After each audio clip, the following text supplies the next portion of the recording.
Ambulance को तुरंत phone करो और फोटोग्राफर को बोलो कि हर चीज की फोटो चाहिए, समझे? आंटी जी, आपने जब लाश को देखा तो कितने बजे होंगे? 5:30-6 बज रहे थे उस वक्त। किसी को यहाँ से निकलते हुए देखा? किसी को भी नहीं। आंटी जी, आप यहाँ क्यों आई? दामोदर ने ही बुलाया था मुझे यहाँ पर। बुलाने की कोई खास वजह? दामोदर ने कहा था कि वो मुझे कुछ सबूत देगा, मेरे बाबा और रूमा दी की मौत के बारे में कुछ सबूत। और आलोक, तुमने भी कहा था ना कि काली प्रसाद जिंदा है। दामोदर ने कहा कि वो कुछ सबूत देगा, तो मुझे लगा कि ये दोनों बातें जुड़ी हुई हों शायद, इसीलिए मैं यहाँ आ गई। और आपके पहुंचने से पहले ही उसका खून? हाँ। किसी को पहले से ही पता था कि आप यहाँ आ रही हैं और दामोदर आपको कोई जरूरी बात बताने वाला है। हो सकता है। और वो आदमी ये नहीं चाहता था कि आपको कुछ पता चले। शायद। कौन हो सकता है वो आदमी? सर, लाश के पास एपम मिला।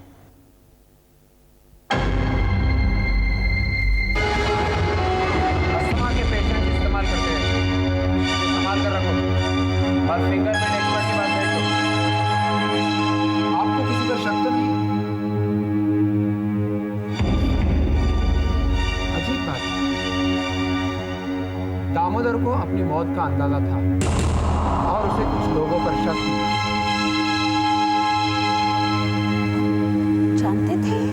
कुछ दिन पहले थाने पर रिपोर्ट लिखवाने आया था कि अगर उसका खून हो जाता है तो समझ लीजिएगा दिनेश राय ने करवाया है। इस रिपोर्ट को हम अनदेखा नहीं कर सकते, हमें कार्रवाई करनी है। वो तो ठीक है आलोक, लेकिन मेरे घर वालों को ये नहीं बताना कि मैं यहाँ आई थी। इस कदम की फर्स्ट इंफॉर्मेशन रिपोर्ट हमें आप ही से मिली, इसलिए हम छिपा नहीं सकते। फिर भी मैं कोशिश करूँगा।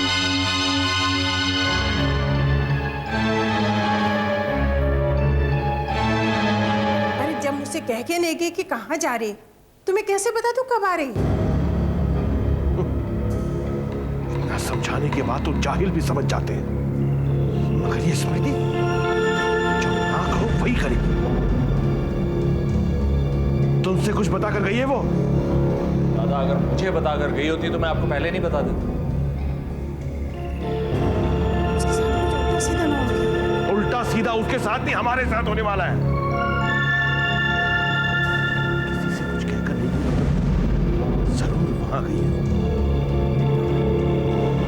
उसी क्रिमिनल से मिलने हमसे ज्यादा वो इंपॉर्टेंट हो गया उसके लिए। नहीं दादा, स्मृति दामोदर के पास नहीं जा सकती, ये बात तो मैं यकीन के साथ बोल सकता हूं। बेवकूफ हो तुम। कि तुम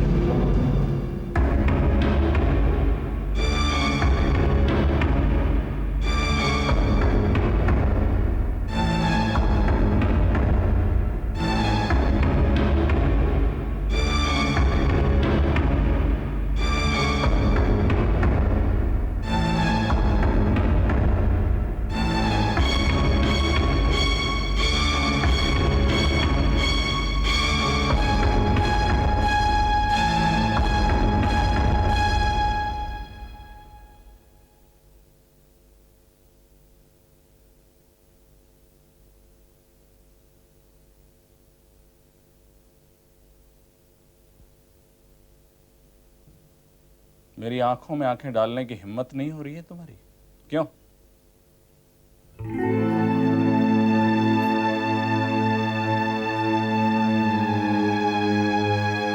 मैं कुछ पूछ रहा हूं स्मृति। सुना मैंने। तो जवाब क्यों नहीं देती हो? तुम्हारी खामोशी बता रही है कि तुम कहां से आई हो। दामोदर से मिलने मेरे ये कहने के बावजूद भी कि अगर तुम उसके पास जाओगी तो मेरा मरा मुंह देखोगी, तुम उससे मिलने हम जिए या मरे इसकी परवाह नहीं है तुम्हें। बॉडी के अपराधी से मिलना जरूरी है तुम्हारा? अरे तुम तो भरोसे के काबिल ही नहीं रही उसमें। अरे हमारी तो कोई अहमियत ही नहीं है तुम्हारी निगाह में, सब कुछ वो दामोदर ही है तुम्हारा। वो जो कहता करती हो तुम। अब क्या सुनकर आई उसे? हाँ? हमारे खिलाफ सबूत देने वाला था, मिल गया या बाकी है कुछ? अब कब मिलना है उससे दोबारा? हाँ बोलो ना, बोलती क्यों नहीं?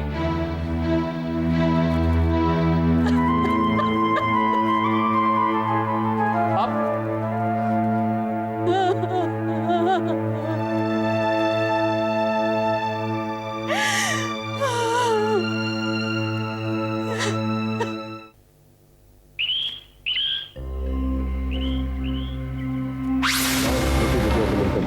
कभी नहीं मिलना उससे तो।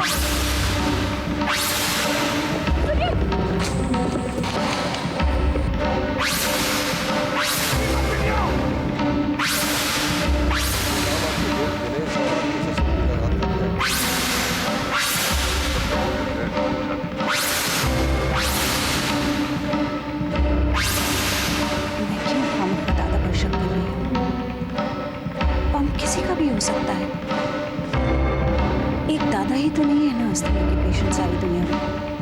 भाई स्मृति, मेरा कोट कहाँ है इसके साथ का?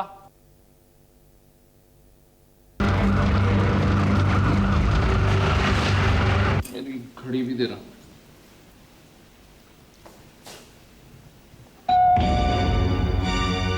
अरे देखना सूरज बताओ।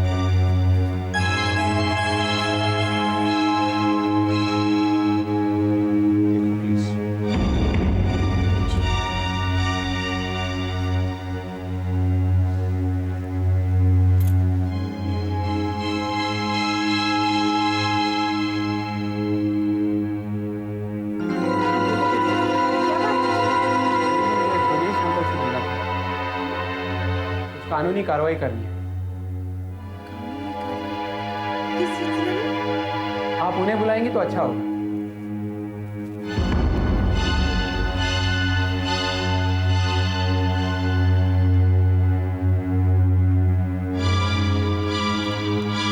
कौन आया?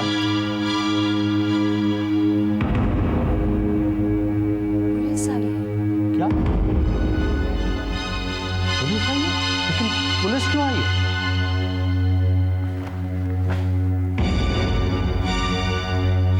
बोलो वाला क्या बात है?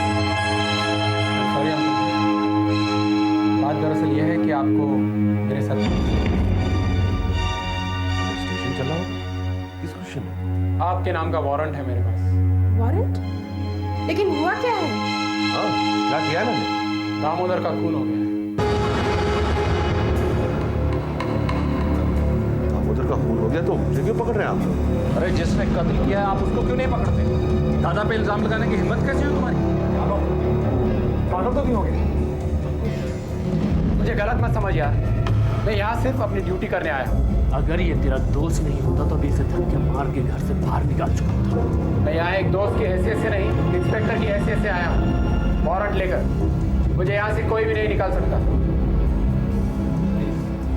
अंकल जी, आपको मेरे साथ पुलिस स्टेशन चलना होगा। अरे दामोदर की खून से मेरा क्या लेना देना? लेना देना है। दामोदर ने मरने से कुछ दिन पहले ही थाने आकर रिपोर्ट लिखवाई थी आपके खिलाफ। उसे आप लोगों से जान का खतरा था और उसने साफ साफ लफ्जों में यह भी कहा था कि अगर उसका खून हो जाता है तो उसके जिम्मेदार आप ही हैं।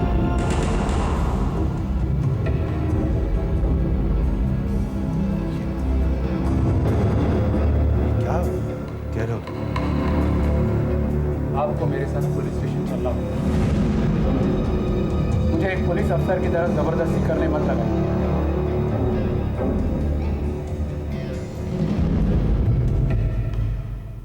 प्लीज आप रोइए मत। अगर आप ऐसा करेंगी तो फिर हम लोगों का क्या होगा? चुप हो जाइए प्लीज। इतने सालों से चुप की तुम चुप रह कर ही तो सब कुछ देखा है, बनते बिगड़ते। बस आप रोना बंद करिए और अपने आप को संभालिए। क्या होगा अपने आप को संभाल कर? खुशियां तो संभाल नहीं पाते हम लोग। अच्छा स्मृति, तू ही बोल, हमारे घर में खुशियां टिकती क्यों नहीं? जब से ब्याह के आई हूँ बस यही देखा है, या तो खुशियों के आने के इंतजार में समय बिताया है, या फिर खुशियों के अचानक छिन जाने पे मातम मनाते हुए। बस दीदी प्लीज प्लीज, आप ऐसा सोचना बंद करिए। इसमें सोचना है ही क्या? तू खुद ही देख रही है, पिछले कुछ महीनों से कितना तनाव चल रहा है घर में। अब जब कुछ दिनों से सब कुछ ठीक होने लगा था, बच्चे खुश थे, बहू भी खुश थी, घर फिर से बिगड़ने लगा था, अचानक पुलिस ने पकड़ के ले गई।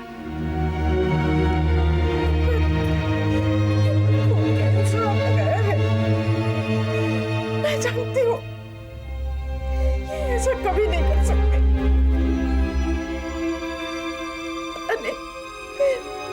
पता नहीं कैसा सलूक करेंगे वहां पे इनके साथ। ऐसा मत सोचिए, भगवान पर भरोसा रखिए।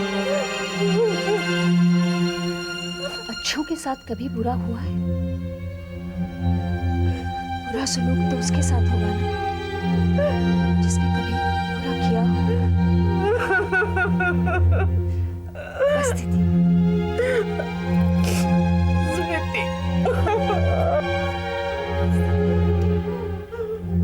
सब ठीक होगा दीदी, प्लीज बस करिए। सब ठीक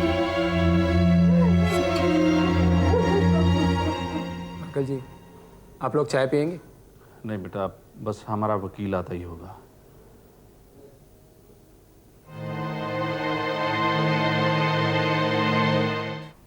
बाबा, आपकी दवाई। याद आ गई तुम लोगों को कि इस घर में मैं भी हूं। सुबह से किसी ने चाय तक के लिए नहीं पूछा। बूढ़ा आदमी बिस्तर पकड़ ले तो सभी भूल जाते हैं उसे, है ना बहू? ऐसी बात नहीं है बाबा। तू रो रही है क्यों? आज बात क्या है? सुबह से घर में सन्नाटा छाया है, कहाँ हैं सब लोग? रोना बंद करो और बताओ कि क्या हुआ है।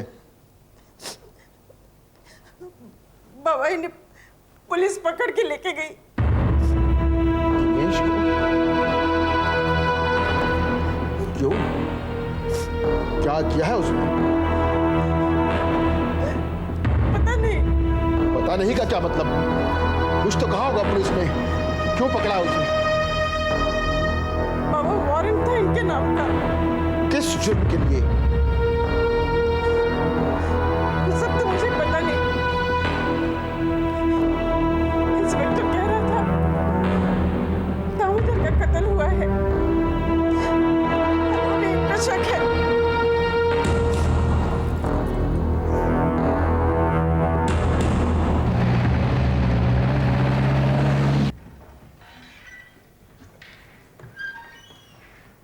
हेलो इंस्पेक्टर, मैं मजुमदार।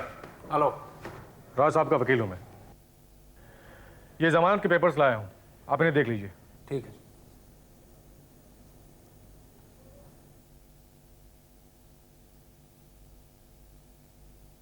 ठीक है, प्लीज इन पर दस्तखत कर दीजिए।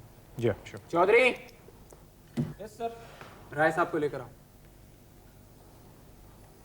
देखिए, फिलहाल तो मैं राय साहब को जमानत पर छोड़ रहा हूं, लेकिन फॉरेंसिक की रिपोर्ट अभी आनी है। मौका वारदात पर जो सबूत मिले हैं, उन पर अगर उनके उंगलियों के निशान मिले तो अब की बार मामला कोर्ट तक जा सकता है। जी हाँ, मैं समझता हूँ। आप लीगल प्रोसीजर के हिसाब से चलेंगे। No problem. Thank you.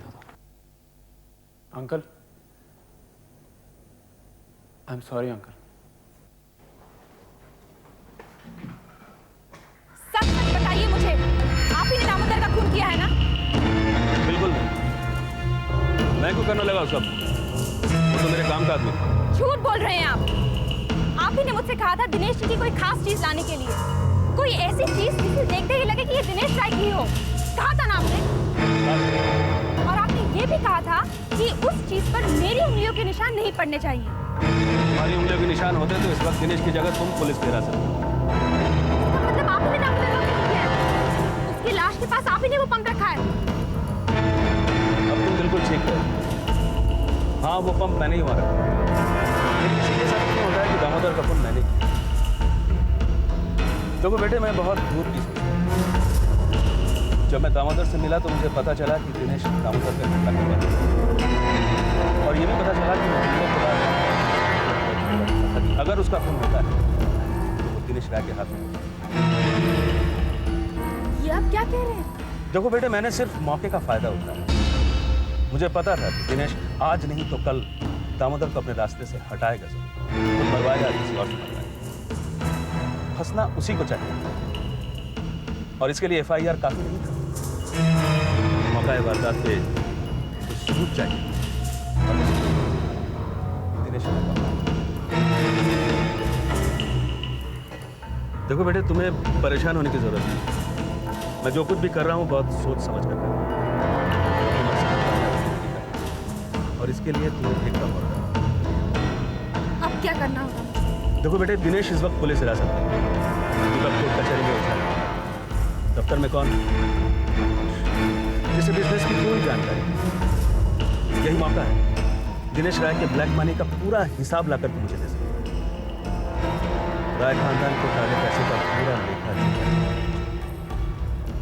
काले पैसे का पूरा लेखा।